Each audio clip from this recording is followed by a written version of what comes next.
asyhadu an la ilaha illallah wa asyhadu anna Muhammadar Rasulullah, maka berarti kita bersaksi dengan diri kita sendiri bahwa tiada yang nyata pada diri kita hanya Allah semata-mata, dan tubuh zahir kita ini adalah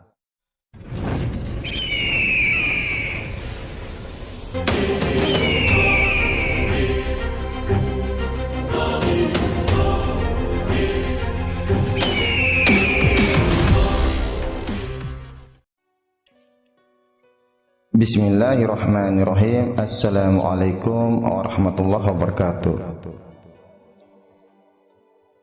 Syahadat tazali diri rahasia Allah subhanahu wa ta'ala pada zahir dan batin. Sebelum kita memasuki rahasia hakikat syahadat pada tingkat khusus, pada kesempatan sebelumnya kita telah membahas mengenai pengertian ruhnya syahadat pada tingkat awal.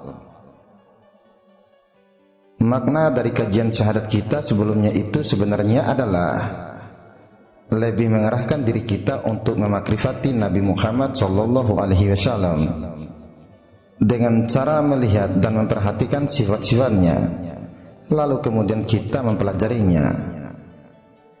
Setelah itu kita coba menghadirkan sifat-sifatnya di dalam diri kita, dan kemudian kita amalkan atau praktekkan dalam kehidupan kita sehari-hari.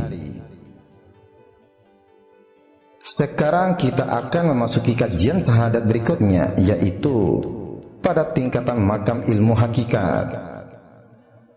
Ketahuilah, syahadat adalah merupakan rukun Islam yang pertama, di mana seseorang yang ingin menjadikan Islam sebagai cara hidupnya haruslah terlebih dahulu mengucapkan dua kalimat syahadat, yaitu asyhadu an la ilaha illallah wa asyhadu anna Muhammadar Rasulullah. Jadi selama orang itu tidak melafazkan asyhadu an la ilaha illallah wa asyhadu anna Muhammadar Rasulullah, maka selama itu pula orang itu tidak bisa digolongkan sebagai seorang Islam. Dalam pengertian ilmu syariat, dua kalimat syahadat asyhadu an la ilaha illallah wa asyhadu anna Muhammadar Rasulullah diartikannya seperti berikut: aku bersaksi bahwa tiada Tuhan yang disembah melainkan Allah, dan aku juga bersaksi bahwa Nabi Muhammad SAW itu adalah utusan Allah. Sungguh banyak di antara kita yang hanya pandai melafalkan ucapan dua kalimat syahadat ini, tetapi jarang sekali yang ingin mengkaji atau mempelajari tentang hakikat pengertian maksud dan tujuan syahadat itu sendiri. Kebanyakan kita hanya mengikuti keluarga kita, mendengar ibu dan bapak kita melafalkan syahadat, maka kita pun turut berbuat demikian. Namun kita tidak pernah mau bertanya kenapa kita harus melafalkan asyhadu an la ilaha illallah wa asyhadu anna Muhammadar Rasulullah, dan kenapa juga kita tidak boleh melafalkan satu bentuk lafal penyaksian yang lain daripada kalimat syahadat ini. Di samping itu, tidak ada yang pernah bertanya kenapa kalimat itu bisa membawa kepada pengertian tiada Tuhan yang disembah melainkan Allah, sedangkan di dalam kalimat tersebut tidak terdapat perkataan Tuhan atau Rabbi, dan tidak terdapat perkataan sembah atau abduhu. Tetapi kenapa di dalam penafsirannya atau terjemahannya terdapat perkataan Tuhan dan sembah? Dan kenapa kita tidak boleh langsung mengatakan syahadatnya begini: asyhadu an la rabbi na'buduhu illallah, yang tentunya lebih sesuai untuk diartikan dengan tiada Tuhan yang disembah melainkan Allah subhanahu wa ta'ala. Tetapi ternyata kita tetap diarahkan oleh Islam supaya melafalkan dengan lafal syahadat asyhadu an la ilaha illallah, yang padahal membawa pengertian kepada tiada yang nyata hanya Allah Subhanahu wa taala. Jadi bisa disimpulkan di sini bahwa pengertian yang dibuat oleh mereka adalah masih jauh dan tidak sesuai dengan matlumat sebenarnya yang hendak dinyatakan oleh syahadat itu sendiri. Namun perlu kalian ingat baik-baik satu hal di sini. Perkataanku ini bukanlah bertujuan untuk merendahkan ilmu syariat, bukan pula menafikan ilmu syariat. Melainkan tujuanku di sini adalah mengaji agar syahadat yang kita ucapkan itu sesuai dengan maklumat yang sebenarnya, seperti yang dinyatakan oleh syahadat itu sendiri. Atau bahasa mudahnya, agar supaya kita bisa memahami dan mengerti apa sebenarnya arti dari lafal syahadat yang kita ucapkan selama ini. Di samping itu, agar supaya diri kita juga tahu, kita saksikan kemana syahadat kita itu, atau kita tempatkan dan dudukan kemana syahadat kita itu, dan seterusnya. Mari kita lanjutkan pengajiannya.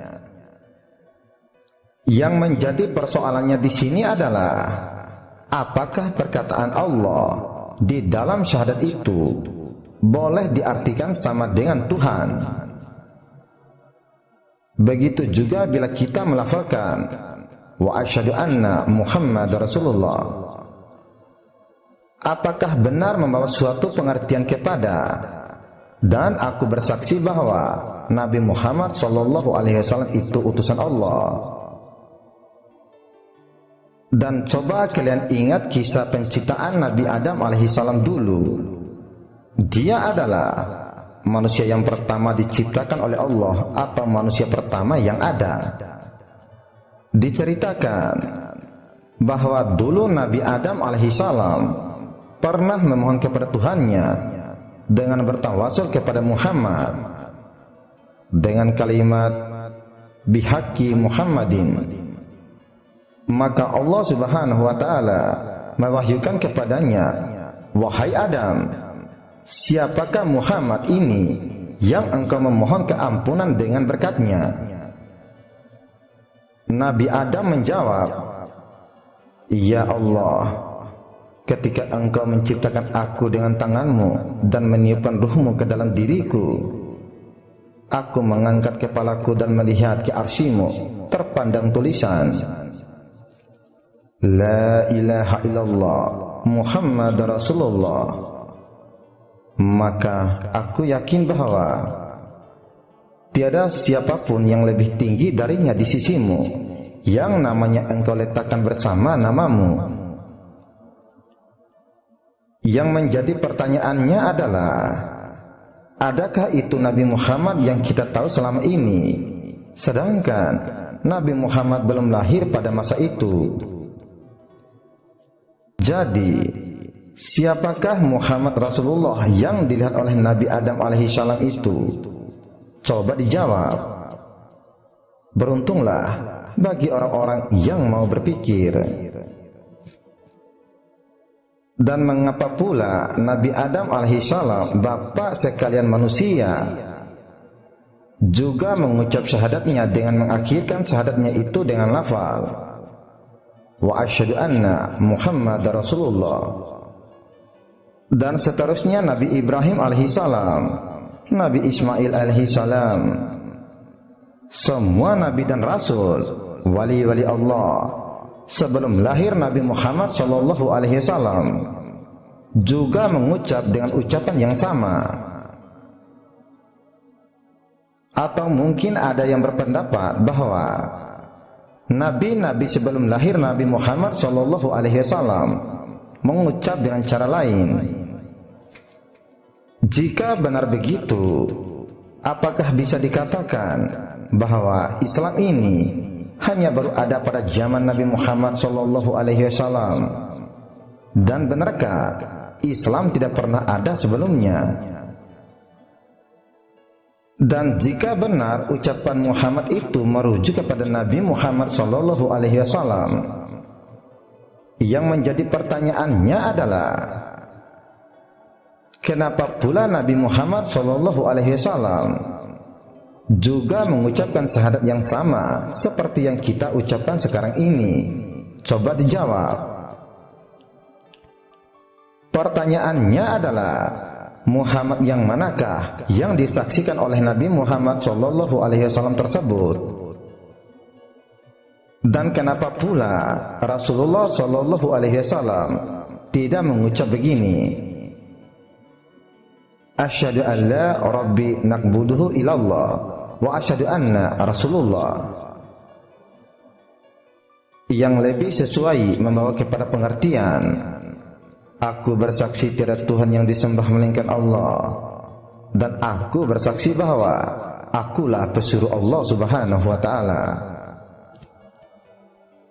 Masih banyak hal-hal yang perlu dipertanyakan apabila kita melangkah dan berusaha mencari dan menggali pengertian syahadat yang sebenar-benarnya. Soal: lalu manakah yang dikatakan sebenarnya syahadat dalam sudut pandang ilmu hakikat itu? Dan di manakah jatuh ujungnya dari syahadat itu sendiri? Silakan berikan penjelasannya. Jawab: baiklah, akan aku jelaskan. Silakan dengarkanlah ini baik-baik. Pengertian syahadat dalam kacamata ilmu hakikat itu adalah sebagai berikut. Sesungguhnya asyhadu an la ilaha illallah itu adalah dinamakan syahadat tauhid, dan kalimat wa asyhadu anna Muhammad Rasulullah adalah dinamakan syahadat rasul. Soal: kenapa asyhadu an la ilaha illallah itu dinamakan syahadat tauhid? Jawab: adapun kalimat asyhadu an la ilaha illallah dinamakan syahadat tauhid adalah sebab di dalam kalimat tersebut kita bersaksi dengan sepenuh rasa bahwa tiada yang lain, hanya Allah semata-mata, tiada sekutu baginya di dalam segala hal, dan tiada sesuatu pun yang bercampur aduk dengannya kecuali Dia semata-mata. Oleh sebab itulah kita bersaksi dengan diri kita sendiri, tiada yang nyata pada kita, hanya Allah semata. Kita nafikan tubuh kita dan kita isbatkannya kepada nyatanya Allah semata-mata. Adapun kalimat wa asyhadu anna Muhammad Rasulullah itu syahadat rasul. Soal: kenapa itu dikatakan syahadat rasul? Jawab: sebab pada kalimat itu kita bersaksi bahwa yang menyampaikan dan menanggung diri rahasia Allah adalah Muhammad, yaitu diri zahir kita. Dan dengan melafalkan kalimat zahir tersebut, maka berikrar dan bersaksilah kita dengan diri kita sendiri bahwa diri zahir kita tetap akan menanggung rahasia Allah dan akan menjaganya untuk selama-lamanya. Adapun hakikat ketuhanan itu adalah diri batin kita atau rohani, dan hakikat kerasulan itu adalah diri zahir kita atau jasmani. Maksudnya begini, diri batin adalah sebenar-benar diri yang menyatakan rahasia Tuhan, dan untuk menyatakan diri rahasia Allah tersebut adalah zahir kita. Jadi diri zahir kita lah yang menyatakan rahasia ketuhanan Allah Subhanahu wa Ta'ala. Oleh yang demikianlah diri zahir kita ini digelar hakikat rasul. Bila kita melafalkan asyhadu an la ilaha illallah, maknanya tiada nyata hanya Allah Subhanahu wa Ta'ala. Dari sini jelaslah bahwa kalimat asyhadu an la ilaha illallah bagi menyatakan tentang diri batin kita. Bila saja kita lafalkan kalimat tersebut, dengan jelas kita mengakuinya sesungguhnya bahwasannya tiada nyata hanya Allah Subhanahu wa taala. Dialah rahasia Allah yang dikandung oleh tubuh zahir kita. Adapun kalimat wa asyhadu anna Muhammadar Rasulullah adalah menyatakan diri kasar kita atau jasad. Karena hakikat bentuk keseluruhan manusia itu berhuruf Muhammad. Huruf mim adalah kepala manusia. Huruf H adalah badan manusia. Huruf mim adalah pinggul manusia. Huruf dal adalah kaki manusia. Supaya lebih jelasnya lagi, aku akan menjelaskan sebagai berikut agar tidak gagal faham. Diriwayatkan dari Abdul Rajjaq radhiyallahu anhu yang diterimanya dari Jabir radhiyallahu anhu bahwa Jabir pernah bertanya kepada Rasulullah sallallahu alaihi wasallam, "Ya Rasulullah, beritahukanlah kepadaku, apakah yang mula-mula sekali Allah jadikan?" Rasulullah sallallahu alaihi wasallam menjawab, "Sesungguhnya Allah ciptakan sebelum adanya sesuatu adalah nur nabimu dari nurnya.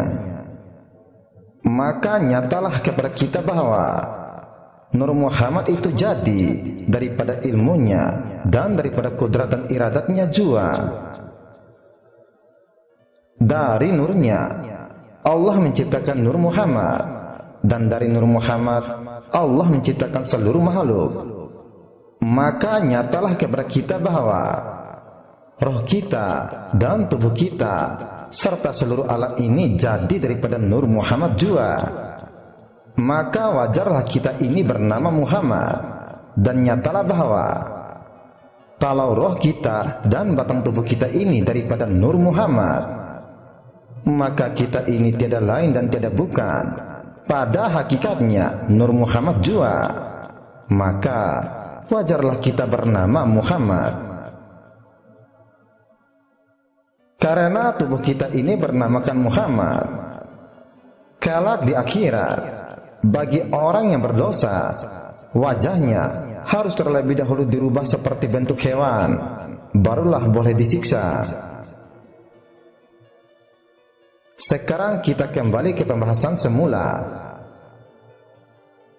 Karena itu, bila kita melafazkan kalimat asyhadu an la ilaha illallah wa asyhadu anna Muhammadar Rasulullah, maka kalimat yang telah dilafazkan itu adalah meliputi pada menyatakan diri batin dan diri zahir kita atau rohani dan jasmani, yaitu kita menyaksikan yang dikandung oleh tubuh kasar kita adalah diri rahasia Allah, dan diri kasar inilah merupakan sarungnya. Seperti firman Allah di dalam hadis qudsi, "Al-insanu siri wa anna siruhu." Manusia itu adalah rahasiaku dan akulah rahasianya. Allah mengkaruniakan manusia untuk memegang dan bertanggung jawab terhadap rahasianya. Itulah sebabnya Allah telah memberi satu penghormatan besar terhadap kejadian manusia, seperti firman-Nya yang artinya, "Sungguh kami telah menciptakan manusia dalam bentuk yang sebaik-baiknya." Al-Quran Surat At-Tin ayat 4. Kejadian manusia adalah satu-satunya kejadian yang paling sempurna dan tersusun rapi pada zahir dan batin. Duduknya kemuliaan manusia adalah karena manusia sajalah kejadian Allah yang sanggup memegang rahasianya. Sedangkan sebelumnya Allah sendiri pernah menawarkan rahasia ini kepada langit, bumi, gunung-gunung untuk menanggungnya. seperti firman-Nya yang artinya, sesungguhnya rahasia aku ini pernah kutawarkan kepada langit, bumi, gunung-gunung, tetapi mereka enggan menerimanya karena takut mengabaikannya. Tetapi yang sanggup menerimanya adalah manusia. Al-Quran Surat Al-Ahzab ayat 72. Kita akan berguna di sisi Allah jika kita dapat menanggung amanah rahasia itu, serta dapat berfungsi dan bertindak mengenal diri kita sendiri. Karena bila saja kita dapat mengenal diri kita, maka dengan itu pula lah kita dapat mengenal diri Allah itu sendiri. Man arafa nafsahu faqad arafa rabbahu. Artinya, barang siapa mengenal dirinya, maka kenallah Tuhannya. Oleh karena itu, jika kita tidak mengenal diri kita, maka kita akan lebih hina daripada sampah di sisinya. Sebab itu, bila kita mengucap asyhadu an la ilaha illallah wa asyhadu anna Muhammadar Rasulullah, maka berarti kita bersaksi dengan diri kita sendiri bahwa tiada yang nyata pada diri kita hanya Allah semata-mata, dan tubuh zahir kita ini adalah bentuk nyata pada rahasia Allah semata-mata. Namun perlu kalian ingat dan ketahui di sini, perkataanku ini bukan berarti mengaku diri kita adalah Allah, dan juga bukanlah maksudku mengatakan bahwa Allah itu duduk di dalam diri kita atau bertempat di dalam diri kita. Jika kita beranggapan begitu, maka kafir juga jadinya. Sebab Allah tidak bertempat, karena Allah lah yang menciptakan tempat. Dan keadaan yang diterangkan ini juga bukan sekali-kali boleh beriktikad bahwa diri batin kita atau roh itu Tuhan dan bertuhankan diri. Jika demikian, kafir pula jadinya. Melainkan ucapanku itu semata-mata bertujuan untuk menyatakan Allah dan menyatakan adanya Allah dengan menafikan keberadaan diri kita pribadi. Supaya lebih jelas, maka aku akan membuat satu perumpamaan lagi. Kita ini ibaratkan sebagai kotak radio yang menerima gelombang radio dan rahasia radio. Maka untuk menyatakan rahasia radio tersebut adalah stasiun pemancar yang memancari siarannya ke kotak radio. Kemudian berbunyilah radio sebagaimana siaran asalnya pada stasiun pemancar. Begitulah dengan Allah. Dia memuji dirinya dengan diri rahasianya yang dikandung oleh manusia. Seperti firman Allah di dalam hadis qudsi yang artinya, aku suka mengenal diriku sendiri, lalu aku jadikan makhluk ini, lalu aku perkenalkan diri aku kepada mereka, dan lalu mereka pun mengenal aku. Berawal yang dimaksudkan dengan makhluk di dalam hadis ini adalah manusia. Dari sini kita dapat mengetahui adapun maksud kita mengucapkan syahadat asyhadu an la ilaha illallah wa asyhadu anna Muhammadar Rasulullah. Artinya, bersaksilah aku tiada yang nyata kecuali Allah, dan bersaksilah aku bahwa diri zahir itu adalah penyata rahasia Allah Subhanahu wa taala. Di sini terang dan jelaslah bahwa kalimat penting itu dilafalkan oleh kita bagi tujuan supaya kita menilik diri kita dengan mata hati kita bahwa akulah yang membawa rahasia Allah semata-mata, dan tiada sesuatu pada kita, hanyalah nyata diri rahasia Allah semata-mata yang ada. Singkatnya, la maujud ilallah, tiada yang wujud hanya Allah. Ucapan penyaksian ini bukan saja dilafalkan oleh lidah, tapi harus dikatakan bersama oleh semua anggota tubuh zahir dan batin kita. Masing-masing serentak berdiri menyaksikan diri Allah semata-mata. Pada saat kita melafalkan syahadat tersebut, maka gemetarlah seluruh tubuh, jiwa, raga kita. Bersamaan dengan itu, terasalah oleh kita satu kelezatan yang amat sangat, tidak bisa diungkapkan dengan kata-kata, kecuali dirasakan sendiri oleh mereka yang pernah mengalami dan yang sudah sampai pada martabat ini. Untuk menegaskan hal ini, Allah telah berfirman di dalam Al-Quran yang artinya, sesungguhnya bagi mereka yang beriman, apabila saja disebut nama Allah Subhanahu wa Ta'ala, niscaya gemetarlah hati mereka, dan apabila dibacakan ayat-ayatnya, maka bertambahlah iman mereka, dan kepada Allah mereka bertawakal. Al-Quran Surat Al-Anfal ayat 2. Adapun asyhadu an la ilaha illallah, bersaksilah aku tiada yang nyata hanya Allah Subhanahu wa Ta'ala, yaitu bersaksilah aku dengan telingaku, mataku, otakku, kulitku, dagingku, kaki tangan aku, dan seluruh tubuh zahir dan batin aku.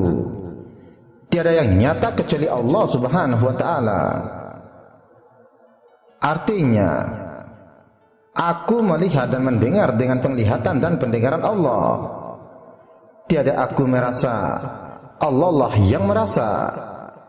Tiada aku yang berkehendak, tetapi Allah lah yang berkehendak, dan seterusnya.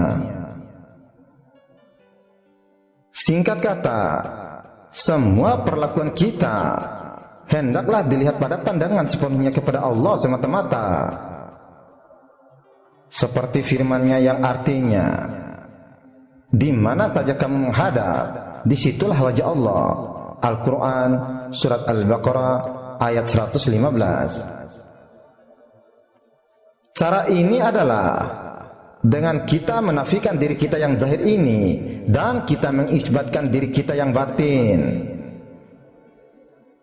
Adapun wa asyhadu anna Muhammad Rasulullah, artinya, dan bersaksilah aku bahwa diriku yang zahir ini adalah menanggung diri rahasia Allah semata-mata.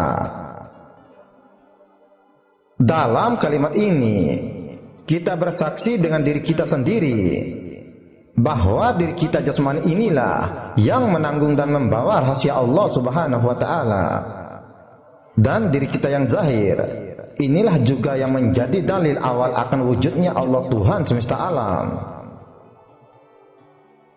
Dengan demikian, maka kalimat syahadat itu adalah kalimat hakikat yang menyatakan penyambungan di antara badan jasmani dengan badan rohani kita.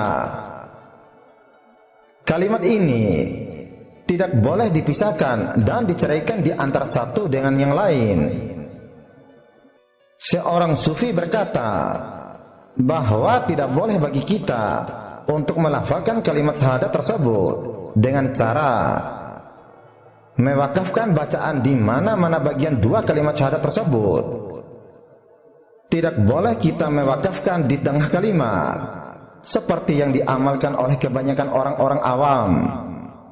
Karena kita ketahui bahwa tubuh dua kalimat syahadat tersebut adalah gabungan rohani dan jasmani kita.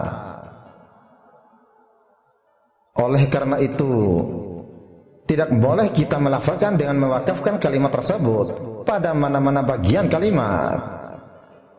Di samping itu, hendaklah dibaca dengan perlahan, panjang, dan teratur, mengikuti sebutan huruf dan baris masing-masing, supaya kelezatan kalimat penyaksian ini dapat dirasain sepenuhnya oleh kita, sebagaimana yang pernah dinikmati oleh orang-orang arifin billah. Nah, sekarang aku ingin memberikan penjelasan lagi mengenai syahadat yang sudah kita bahas sekarang ini. Soal hakikat syahadat yang ini berada pada makam hakikat yang mana? Jawab, syahadat ini masih berada pada ilmu hakikat tingkatan dasar yang menjadi jalan menuju kepada rahasia syahadat pada tingkatan khusus, yang maksudnya rahasia hakikat zahir batin syahadat ini yang akan mengantarkan kita di depan pintu rahasia hakikat syahadat pada tingkatan khusus. Jadi masih bisa hanya mengantarkan kita di depan pintunya saja. Apabila kita sudah berada di depan pintu, kita pasti membutuhkan satu lagi, yaitu kunci untuk membuka pintu tersebut, agar kita bisa masuk ke dalam rahasia hakikat syahadat dalam tingkatan khusus, yang insya Allah akan kita bahas pada kesempatan yang akan datang. Soal, yang manakah yang harus kita amalkan dalam dua kalimat syahadat tersebut? Jawab, jawabannya hanya satu, tergantung dari kemampuan dirimu, yang maksudnya tergantung dari ilmu dan kefahamanmu. Namun yang lebih afdol adalah mintalah supaya diijazahkan oleh gurumu sendiri, sebab gurumu tahu kadar kemampuanmu. Soal, apa sih tujuan kita meminta ijazah dari guru? Atau kenapa guru kita mengijazahkan ilmunya pada kita? Jawab, ijazah merupakan sebagai bukti pengakuan dan persaksian dari pihak guru bahwa dia adalah seseorang yang mahir dalam bidang tersebut pada perkembangan belajar dan mengajar berikutnya.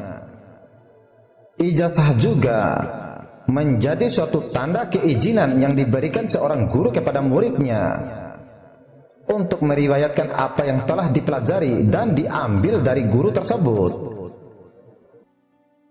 Aku akan memberikan penjelasan mengenai syahadat ini dan bagaimana cara mengamalkannya. Soal, kenapa makna syahadat kita bisa menjadi bersaksilah aku tiada yang nyata kecuali Allah, dan bersaksilah aku bahwa diri zahir itu adalah penyata rahasia Allah Subhanahu wa ta'ala. Jawab, maksud kalimat bersaksilah aku tiada yang nyata kecuali Allah karena syahadat ini syahadat tauhid, yaitu mengesahkan Allah. Yang kedua, dikatakan syahadat Rasul karena tubuh zahir kita ini adalah bentuk nyata pada rahasia Allah semata-mata. Di dalam sebuah hadis Allah berfirman, al-insanu siri wa anna siruhu. Insan itu rahasiaku dan aku rahasia insan.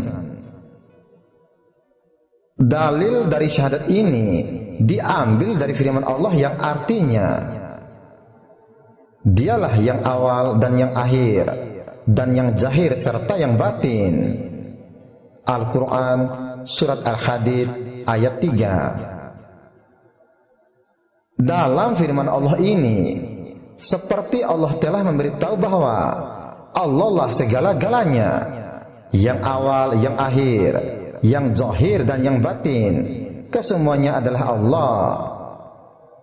Supaya lebih jelasnya begini, yang awal yaitu zat Allah, yang akhir yaitu asma Allah, yang zahir yaitu af'al Allah, dan yang batin adalah sifat Allah.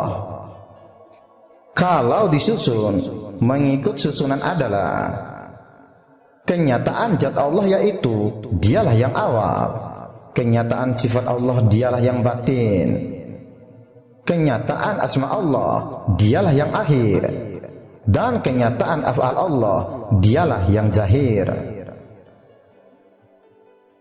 Di sini terang dan jelaslah bahwa kalimat penting itu dilafalkan oleh kita bagi tujuan supaya kita menilik diri kita dengan mata hati kita bahwa akulah yang membawa rahasia Allah semata-mata.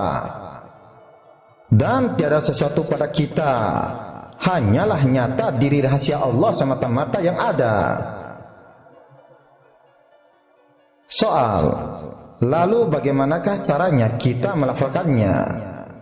Jawab, kalimat syahadat itu hanya boleh dibaca di dalam hati. Cara latihannya begini: pejamkan matanya, lalu hendaklah kita hadirkan mata hati dengan musyahadah kepada zat Allah terlebih dahulu, atau merasakan kehadiran Allah Subhanahu wa Ta'ala terlebih dahulu. Dikala itu, tetapkan segala kehendak hati, ruh, dan perasaan kita untuk tawadu menghadap Allah, dan baca doa niat. Ya Allah, hamba memohon pertolongan-Mu. Jadi, tolonglah diriku yang lemah dan tidak berdaya ini. Izinkanlah diriku untuk mengenal dan bertemu denganmu. Lalu tarik nafas panjang sambil membaca hu di dalam hatinya. Ingat, bacaan hu itu pun panjang mengikuti perjalanan nafasnya. Bila nafasnya sudah berhenti atau sudah ditahan, maka bacaan hu-nya juga ikut berhenti. Dan setelah itu, baca di dalam hatinya kalimat Inna lillahi wa inna ilaihi raji'un, dengan niat memulangkan amanat yang dititipkan Allah pada kita. Dan pada saat nafas keluar, ucapkanlah Allah. Artinya, sudah nyatalah diri rahasia Allah yang ada saat itu. Jika semua amanat sudah kita pulangkan atau kembalikan, maka adapun yang tinggal ketika itu hanyalah sifat ruh semata-mata, dan nyatalah diri rahasia Allah yang ada. Barulah setelah itu kita membaca syahadatnya seperti yang biasa kita baca sehari-hari. Jika kalian mau syahadat ini masuk ke dalam dirinya, cobalah lakukan latihan setiap ada kesempatan kosong. Insya Allah, jika sudah terbiasa, maka syahadat itu akan mengalir sendirinya. Keistimewaan orang yang mengamalkan syahadat ini adalah dia akan malu untuk melakukan kesalahan karena merasa Allah selalu mengawasinya. Di samping itu, jika dia benar bersungguh-sungguh mengamalkannya, maka dia akan diselamatkan di daratan dan di lautan, dan juga diselamatkan dari segala mara bahaya yang dia ciptakan. Dan siapapun yang berniat jahat kepadanya, maka apa yang orang itu usahakan akan kembali kepada dirinya sendiri. Dan jika dia mengucap asyhadu an la ilaha illallah wa asyhadu anna Muhammad Rasulullah,